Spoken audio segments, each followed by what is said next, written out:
Morning guys and girls, I'm out for my morning walk. I'm walking down a bridle path I've never been down before, so we shall see where it leads. It might lead somewhere good, it might just be the road to nowhere. But I'm trying to increase the amount of steps I do per day. I mean, during a normal working day I'll probably knock out 3,000-4,000 steps, I would have thought. But they're always at a slow pace, because when you're pushing these big grinding machines you have to walk at a certain pace and a certain rate to make sure you do the job properly. So I figure if I'm going to be doing all this extra exercise, you know, lifting weights and doing functional exercises and stuff like that, it'd be important to increase the amount of steps I'm doing. As you can tell, I'm not used to it, out of breath already, but I'm trying to get to around about 20,000 steps a day, just to improve overall fitness and health and things like that. I've had a few comments asking why I take these deep breaths in, and there's nothing sinister or anything like that. It all stems from probably about 20 years ago when I was in the armed forces. I was training to be a submariner, and I happened to join at a time when there was a huge amount of flu going around, and I ended up getting pneumonia, pleurisy, and as a result breaking ribs and all sorts, because it got so well into my system. And I think that had happened because I'd not had a cold or a flu for years and years, and suddenly I was put in a mess with like 30 other guys, most of which had a flu. So you imagine all these different strains of colds and coughs and sneezes and things like that going off. Me, the only one who'd not had a cold in ages, managed to catch a combination of all of them, I suppose. And it was absolute agony, but it took about 5 weeks to actually diagnose what the problem was. So for about 5 weeks I was having to do all this physical exercise and tough training whilst full of pneumonia and pleurisy, so every breath was agony. It pretty much sapped every ounce of strength I'd got. You know, I was coughing up blood and nosebleeds and things like that, and I'd gone from being able to easily push out 300 press-ups at a time down to 1, maybe 2, and those would be absolute agony. If you imagine, pleurisy is when the visceral liner of your lungs sticks to the, you know, to the other surfaces of your chest, and it is absolute agony. So during that process I managed to break 3 ribs on one side and a rib on this side, and as a result my chest is I wouldn't say it's deformed, but it's out of alignment now. You know, if you look at the ribs, they are slightly wonky. So when I do eventually get round to losing enough fat for me to feel comfortable enough to actually show off me abs, you probably will notice that one side of my chest protrudes a little bit. It's simply because of these broken ribs that I had, and the fact that it took so long to diagnose it and things. I don't think it was anyone's fault that it took a while to be diagnosed, but I suppose it was my own stubbornness. Even though I knew I was poorly, I didn't want to, you know, give up and, you know, admit defeat. So I didn't go to the doctors, I just pushed through it. But it weren't until actually we was doing a specific type of training, when I was obviously bringing up blood and things like that, that I basically got escorted to the medical centre. And at one stage I was so ill that I was pretty much sent home on leave for like 2 weeks at a time, because in some ways I thought they were probably sending me home to die, because I was really poorly. You know, I'd got like this horrible grey pallor, and you know, it just didn't look well. It's almost like I wasn't able to, you know, absorb enough oxygen from the air around me, kind of thing. It's almost like I was dying from the inside out, kind of thing. But you know, it got better. But as a result, of having these serious medical issues and stuff like that, obviously developed quite a lot of scarring on the inside of my lungs, which as a result reduced the amount of capacity that my lungs could hold. So when you hear me do things like this, that's the restriction on the size of the lungs I've got, I suppose. As a result, I've never really liked doing cardiovascular kind of exercises, and I've always favoured, you know, things which are more stamina based, you know, just where you just, you know, pick stuff up and drag stuff. I suppose it's my way of trying to, you know, sidestep the fact that my lungs don't work so great. But you know what, I mean, for my age, I think I'm relatively fit. I've just got to start building a bit more exercise in and things, and doing these walks. And if I show you behind me, don't know if you can see, but that's actually quite a long, you know, slow incline. So, you know, I'll get there. I'll get there. And I think the moral of the story is, it doesn't matter how fit or unfit you are, as long as you build in some level of exercise or exertion which isn't normal to your system, it's got to be good. So what I've noticed over the years, because obviously as I've mentioned, I used to be a personal trainer a long time ago, that your body just adapts and overcomes. I mean, I once read a study where they said that within 12 to 14 weeks you could reach your aerobic capacity in that amount of time, and after that amount of time you wouldn't get any fitter. So you would have to train for about 12 weeks, really tough. You know, say if you wanted to be a sprinter or a cyclist or something, you would spend about 12 to 14 weeks really pushing yourself to reach your aerobic limits, and then you'd have to change to some completely different type of training. And that's why when you look at these sprinters, and those who are old enough remember people like Linford Christie, how he was built like a, you know, a Greek god kind of thing, an amazing physique. He didn't run every day of every week.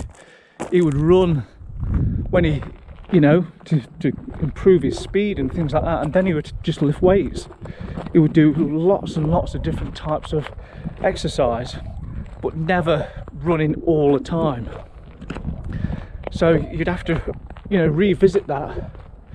Right, I'm just trying to figure out where to go. Right down here. So yeah, the idea is to keep your body guessing. So if you constantly keep doing the same exercise, it ceases to be quite as effective. And you'll probably notice that when you've started a new occupation, or, you know, start a new exercise routine, initially for the first couple of weeks it's tiring, and then all of a sudden, without you knowing, it becomes really quite easy. And I know the lads who work for me in, you know, our warehouses and things like that, the first few days of them lifting and carrying things and stuff, they find it tough. They find it exhausting. They go home, you know, absolutely drained. But within a couple of weeks, it's dead easy. Your muscles have learned how to adapt and overcome, and it ceases to be so energy sapping. So I think if you are going to be doing any kind of exercise, whatever routine it is you decide to do, I think it's a case of keeping your body guessing. So if you're going to do an exercise routine, do it for 3-4 weeks and then do something completely different. Now, I'm not saying that you have to do structured exercise, like you join a gym and you have to do what a personal trainer tells you and you have to spend a lot of money. I don't think that's really necessary. I think it's all about doing exercise or exertion which is different to your normal routine. So like me, I'm getting out and walking down country lanes and things like that wherever possible. I'm going to be doing a little bit of exercise in this makeshift gym which I've got in my junk room, and just general picking things up and carrying things instead of using a fork truck. So it's all just a bit different. So what I'm trying to get through to you is you don't have to spend a fortune to burn off body fat and get yourself a little bit fitter.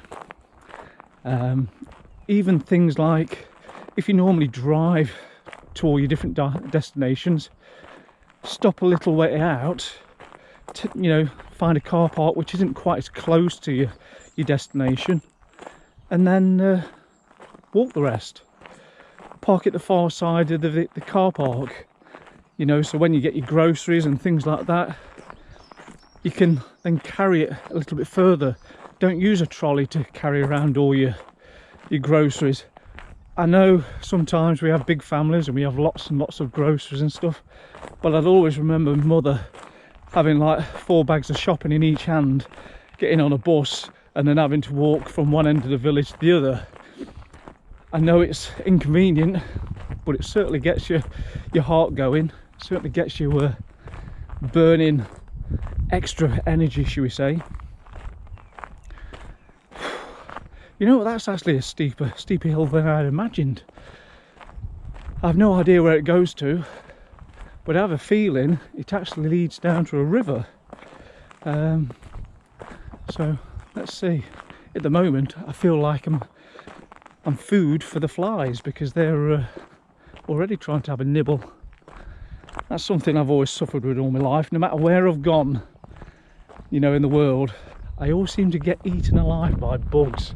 It seems to be less since being on Carnivore, and you know, maybe it's because I've got no carbohydrates, you know, being taken in daily. I must have a lower blood sugar level and things like that, and as a result might have a sweeter blood type, or, well, not blood type, but less sugar in my blood, giving off different types of carbon dioxide, because apparently mosquitoes and like track you down by the amount of carbon dioxide that you're giving off, supposedly. I don't know if that's true.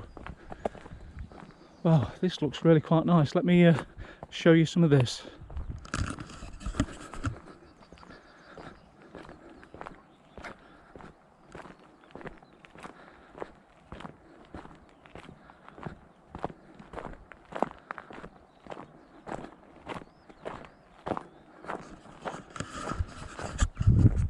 Well, this is more like it. It seems to be going downhill now.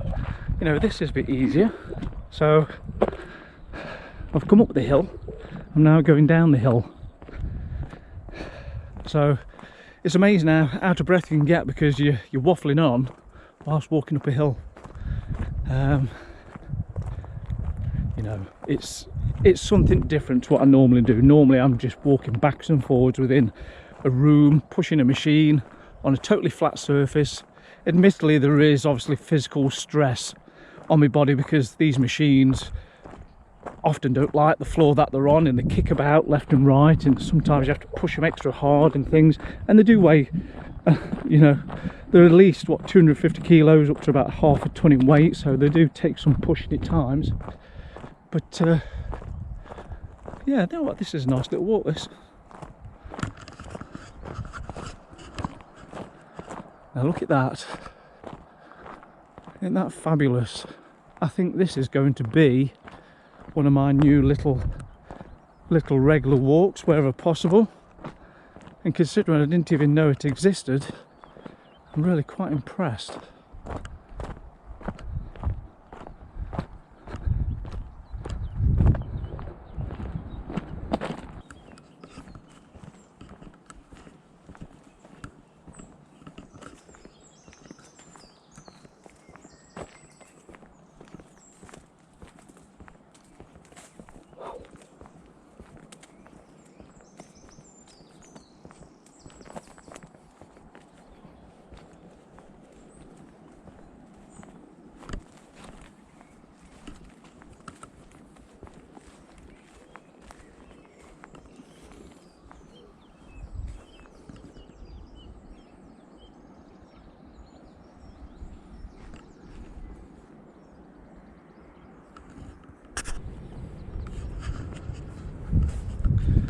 Well, this was a nice little find, wasn't it? Right down by the River Trent. Seems to be like a private fishing area. There's only a couple of guys fishing down here, but yeah, it's a nice quiet part of the world. I love the sound of the river, things like that. The only thing I don't really like is, I say, these flies which seem to be wanting to eat me alive. But yeah, you know what's a nice little find, this. But there's a couple of guys down there fishing, and they seem to be a little bit spooked out the fact that I'm walking around talking to a little camera. So I thought I'll just have a look around, taking the sights. Now I'm going to walk back up this great big steep hill. If I can just show you this. I know it doesn't look particularly steep on the video, but it actually is for an old boy like me.